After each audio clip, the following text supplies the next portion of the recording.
Շնորհակալություն, շատ մեծ փաթեթ է, իրականում գիտեմ այս փաթեթի վրա ինչքան ժամանակ է արդեն աշխատում են ու բավականին լավ մասնագետներ, բայց կարծում եմ դեռևս բաց հարցեր ունենք այս մասով։ Ես ուղղակի նախագծի այս տեսքի վերաբերյալ մի քանի հարց բարձրացնեմ։ Առաջինը հիմնավորման մեջ միջազգային փորձեր գրված եւ տարբեր օրինակներ ուսումնասիրված, արդյոք մեր մոտ Հայաստանի Հանրապետությունում ձեր բերված թվերը նորմայի մեջ են, այսինքն տարեկան 4-ից 5,000 անձ կամ ֆիզիկական անձ կամ իրավաբանական անձ, որ գնում են սնանկացման, թե ինչ որ անոմալիկ թվեր են դրանք։ Երկրորդ հարցը վերաբերում է էլեկտրոնային համակարգին, որտեղ անցումային դրույթների մեջ հստակ գրված է, որ էլեկտրոնային համակարգը կիրառվելու է 3 ամսյա ընթացքում, բայց ես գիտեմ, որ հիմա քաղաքացիական գործերով էլեկտրոնային համակարգի մեջ է ներառված այս սնանկության գործերը եւ տեղ կային խնդիրներ եւ դեռևս նախորդ նախարարների օրոքել բազմիցս բարձրացել եմ այդ խնդիրները հենց սնանկության գործերով կառավարիչների կողմից ուղղված Երրորդ հարցս վերաբերվում է սնանկության գնացող անձանց, ֆիզիկական անձանց դրդապատճառների ուսումնասիրությանը, արդյոք նմանատիպ վերլուծություններ ունենք, որովհետև այսօր կանգնած ենք մի փաստի առաջ, որ օրինակ հիմա առողջացման ծրագիրը, որ բերել է կամ են աճուրդները, բիզնեսին վերաբերվող կառուցակարգերը հիմնականում իրավաբանական անձանց են վերաբերվում, բայց ֆիզիկական անձանց մասով, այս վերջերս ենք լսել, օրինակ parking-ի այն անօրինական parking-ում կայանող մարդիկ, որոնք որ ուղղակի անօրինական գործունեություն են ծավալում, պարզվում է, որ այս մարդկանց 90%-ը սնանկ է ճանաչված եւ իրենց վրա ոչ մի տուգանք եւ ակտ չի կարող, հնարավորություն չկա դրվելու։ Օրինակ այս դեպքում ինչ ենք անում։ Մեծամասնությամբ ձեր բերված թվային տվյալներով էլի ֆիզիկական անձինք են գնում սնանկության։ Ստեղ գրել եք, ասում եք ծախսերի թույլատրելի շեմեր, օրինակ ինչպիսի ծախսեր են ներառված այդ թույլատրելի շեմերի մեջ, որպեսզի հասկանանք այս մարդուն ինչ որ չափով փորձելու ենք բերել իրավական դաշտ, թե ոչ։ Արդյոք այդ տուգանքների ստանալու մեխանիզմ ունենք, որտեղ անձինք, ովքեր սնանկ են ճանաչվում, կանխիկով են ապրում։ Իրանց էլեկտրոնային գումարներ, այսինքն էլեկտրոնային փոխանցումների հնարավորություն չկա, որտեղ սնանկ են։ Իսկ կանխիկով շրջանառությունը կարող է շատ մեծ լինի եւ մենք չտեսնենք դրանք։ Ինչ ծախսերի հնարավորություն ենք սահմանափակում, որպեսզի այս մարդիկ կան օրենքի դաշտ։ Դեռևս այսքանը հաջորդ փուլով էլի հարցեր ունեմ։ Խնդրեմ, պարոն Դադոնց։ Հարցերի համար Տիկին Մինասյան, թվերի հետ կապված իրականում թվերը շատ մտահոգիչ չեն եւ մեր երկրի բնակչությունը հաշվի առնելով եւ տեսնելով, որ տարեկան նշեցի, թվերը մոտ 5,000 ֆիզիկական անձ սնանկ է ճանաչում, բնականաբար սրանք կարող ենք ասել, որ այո, անոմալ թվեր են եւ այս թվերի ուրեմն արկայության պատճառները երկուսն են։ Առաջինը սնանկ ճանաչելու այդ հեշտ ընթացակարգերը, որը մենք այս փաթեթով առաջարկում ենք լուծել, նշեցի, մի քանի մեխանիզմ ինչպես ենք նախատեսում, մեկը բարդ երկար ճանապարհով դատական կարգով գնալ, բռնականացման վճիռ ունենալ եւ հետո նոր գալ սնանկ ճանաչվել, այլ ոչ թե զուտ ուղղակի պայմանագրի հիման վրա, եւ երկրորդ հետևանքների առումով խստացումները, օրինակ գործող օրենքով ֆիզիկական անձը ուրեմն ֆիզիկական անձի սնանկ ճանաչվելուն նախորդող 3 ամսվա ուրեմն պարտավորություններն ենք ուրեմն պարտքից չազատվելու, այդ 3 ամսվա ժամկետը, այսինքն սնանկ ճանաչվելուն ուրեմն նախորդող 3 ամսվա պարտավորություններից չի ազատվում ուրեմն պարտապանը գործող օրենսդրությամբ, հիմա մենք դա 1 տարի ենք դարձնում, այսինքն ավելի ենք խստացնում այս ինստիտուտը, դա նշանակում է, որ անձինք որպես հետևանք այլևս չեն կարողանալու չազատվել այն պարտավորություններից, որոնցից հիմա հեշտությամբ ազատվում են։ Սա նշանակում է, որ եթե անձը հիմա ունի օրինակ վարկային պարտավորություն եւ ուղղակի այդ պարտավորությունը չկատարելու հիմքով դիմում է դատարան եւ հեշտությամբ սնանկ է ճանաչվում, ապա ներկայումս նախ այդ գործընթացն է բարդանալու 1 եւ երկրորդը հնարավորություն չի ունենալու այն ծավալով ազատվել պարտավորություններից, ինչը որ գործող օրենքով է կարողանում այդ պարտավորություններից ազատվել։ Այսինքն սրանով մենք կարողանանք նաեւ կանխարգելել ուրեմն սնանկ ճանաչվելու այս անոմալ թվերը Պատճառների հետ կապված էլ նաև պատճառներից մեկը այն է, որ բնականաբար մեր երկրում այս սպառողական վարկավորման թվերն են ավելի շատ, բայց սրա ուրեմն իմ կարծիքով այս երկու պատճառները փոխկապակցված են, այսինքն ապագայում այս օրենքի ընդունումից հետո, եթե անձինք իմանան, որ վարկ վերցնելուց հետո իրենք հեշտությամբ սրանք չեն ճանաչվելու կամ սրանք ճանաչվելու դեպքում հեշտությամբ այդ պարտավորություններից չեն ազատվելու, ապա արդեն ավելի շատ են ծանոթ թեթևանելու նման պարտավորությունների տակ ընկնելու համար։ Նաև անդրադառնալով ձեր վերջին հարցերի սրա հետ փոխկապակցված է, մենք գործիքներ ենք տվել, որպեսզի դատարանը ֆիզիկական անձինց պահանջի իր վերջին մի քանի ամիսների բանկային հաշվի քաղվածքները,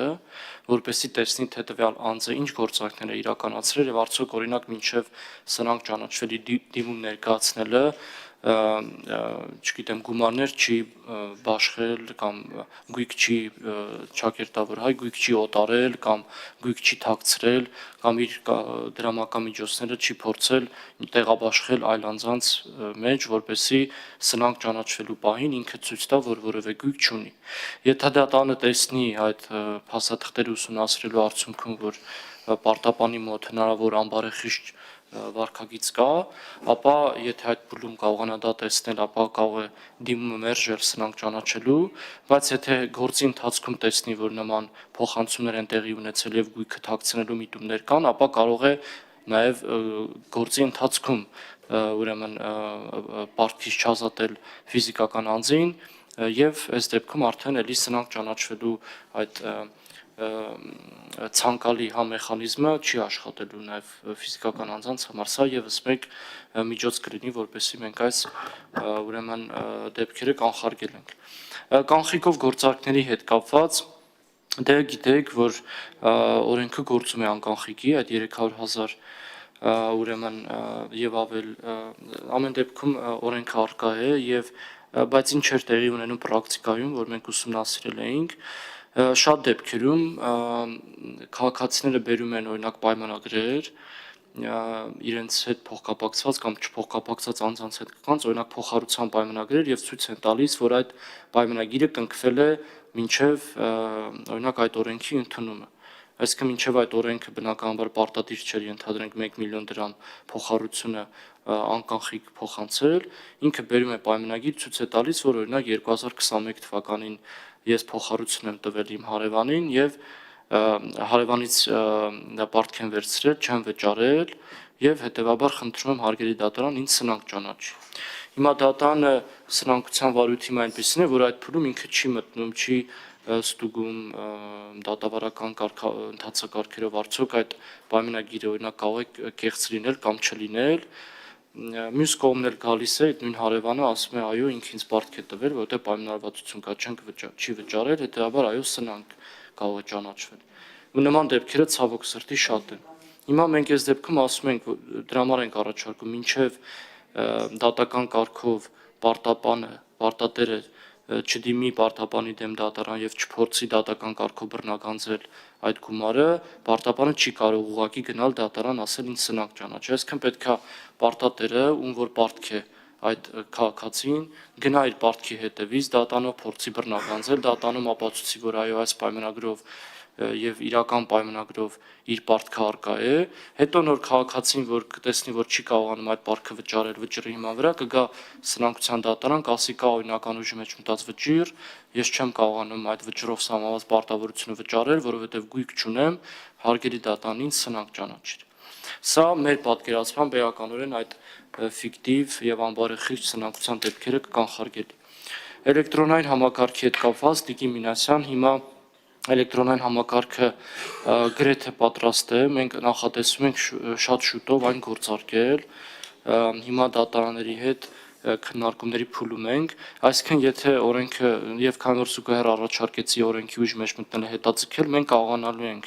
մեր գնահատմամբ այս նոր օրենսգիրքը ուժի մեջ մտնելու դրությամբ նաև ունենալ առանձին այդ սնանկության էլեկտրոնային համակարգը։ որը հուսանք նաև ինտեգրված կլինի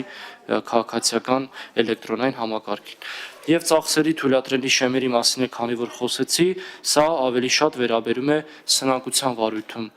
կատարված ծախսերին, օրինակ սնանկության կառավարիչը չգիտեմ, ծանոթությունների ծախսեր է անում, գրասենյակ է պահում, օգնական է վարձատրում եւ այլն, գործող օրենքով առավելագույն շեմեր չկան եւ չկան նաեւ ընթացակարգեր այդ ծախսերը պարտադերերի հետ համաձայնեցնելու համար, որովհետև ի վերջո այդ ծախսերը պարտադերերի հաշվին են լինում, որովհետև պարտապանի գույքից է վճարվում այդ ծախսերը։ Հիմա այս օրենքի ընդունումից հետո նման ծախսերը կառավարիչը ստիպված է լինելու պարտադերերի հետ համաձայնեցնել, եթե այդ թույլատրելի շեմերից վեր ծախսեր ուրեմն անհրաժեշտություն լինի իրականացնելու։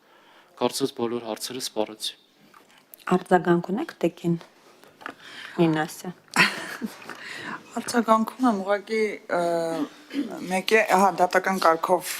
սնանկ ճանաչվելը մի քիչ կարող է բարդացնել, բայց եթե մարդը դիտավորությամբ նախապես գիտի, որ ինքը օրինակ անօրինական գործունեությամբ է զբաղված եւ պետք է եղած դեպքում ինքը կարող է սնանկը գնալ եւ այդ բոլոր պարտավորություններից հրաժարվել, այդ դեպքում նրան նաև չի կանգնեցնելու դատական գործընթացները, բայց այդտեղ իմ համար երկրորդ հարցն է հետաքրքիր, օրինակ երբ որ